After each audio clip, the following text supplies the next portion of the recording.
Well, good evening. Good evening, everyone. It is indeed an honor to be here with you all. And Bonnie, thanks to you and the entire TAPS team for your thoughtful and compassionate leadership. And also thanks, Bonnie, for that very generous introduction. I guess if I were a wise man, I would say thanks to everybody and sit down so I don't undo what you did. But it is great to be here. Last year, this organization connected with more than 9,000 newly bereaved family members to listen and to help on some of the worst days that anyone can go through. You've taken families to ball games so that they can meet one another. You've helped thousands with your training programs on grief, trauma, and suicide prevention. You've provided space to support children and teenagers going through unbearable loss. And you've given people new hope and a strong community that they can rely on. You know, every day, TAPS is making a difference in our military community.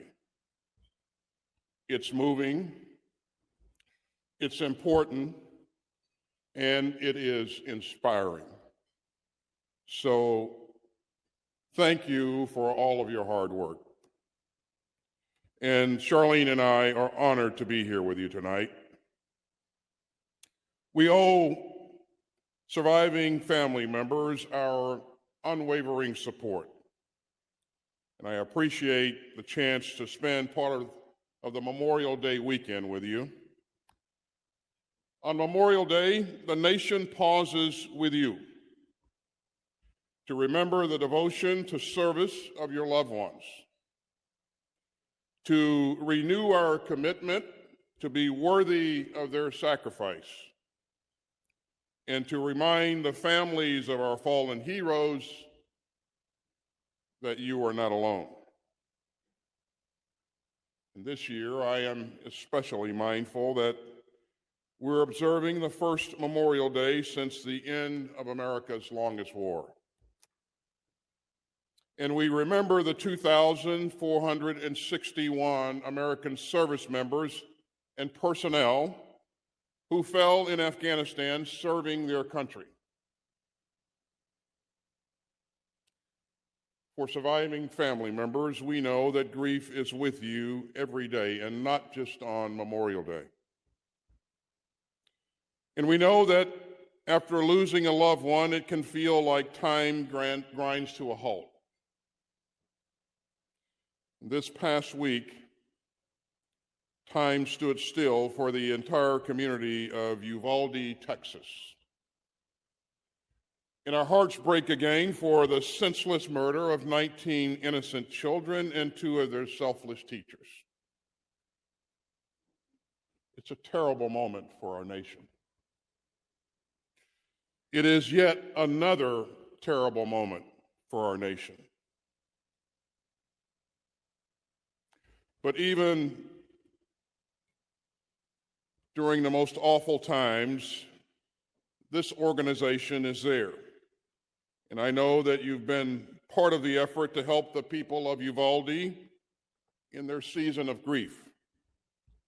And I want to thank you for being by their sides. But you know, that's who this community is. You know, we have the greatest military that the world has ever known. But it's not just because of our advanced weapons, our airplanes, our tanks. It's because of our people. The men and women who raise their hands to serve.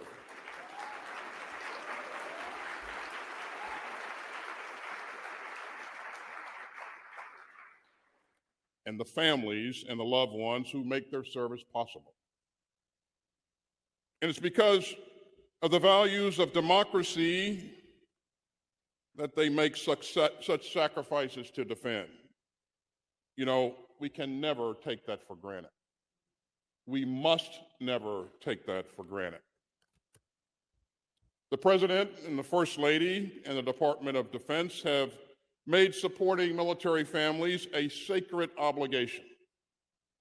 This is a national commitment, and it's on all of us. And that means working alongside our friends at the VA. That means working with lawmakers here in Washington and in state and local governments. And that means being good partners with community organizations, big and small. It also means redoubling our efforts to reduce the stigmas on getting help and to lower the barriers and increase the access to mental health care, and to continue our critically important work to prevent suicide within our military community and our veteran family. And you've heard me say this before, and I intend to keep on saying it. Mental health is health, period.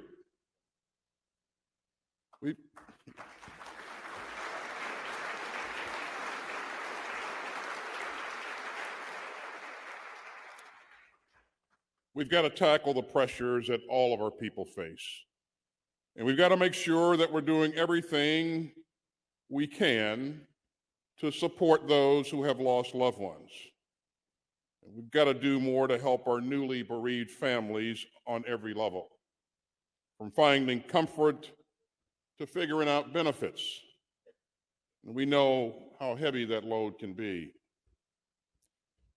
We also have to find more ways to stand together and do whatever we can to make the load even a bit lighter.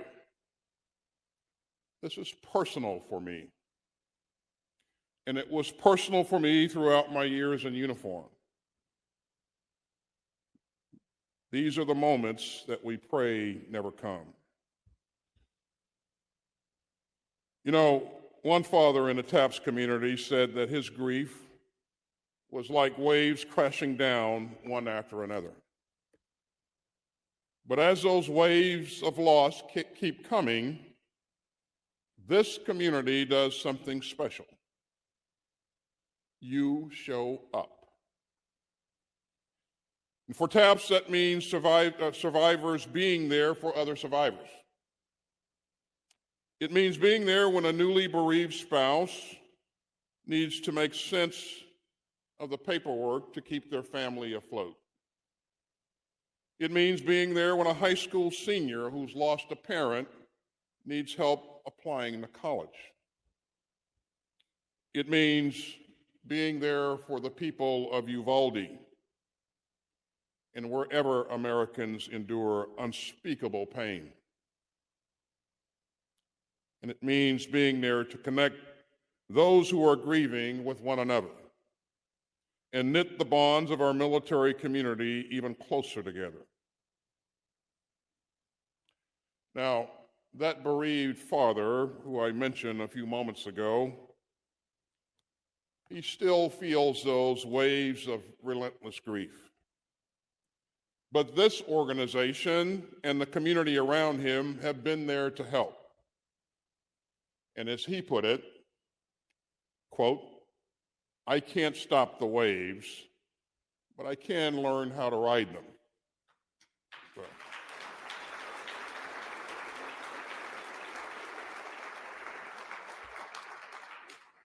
So as Secretary of Defense, as a veteran, and as an American, I want to thank you all for looking after one another. May we continue to honor those who you have lost and always strive to act in ways that live up to their goodness and their sacrifice. God bless you all. God bless the United States of America. And God bless all those who have fallen in defense of our country. Thank you very much.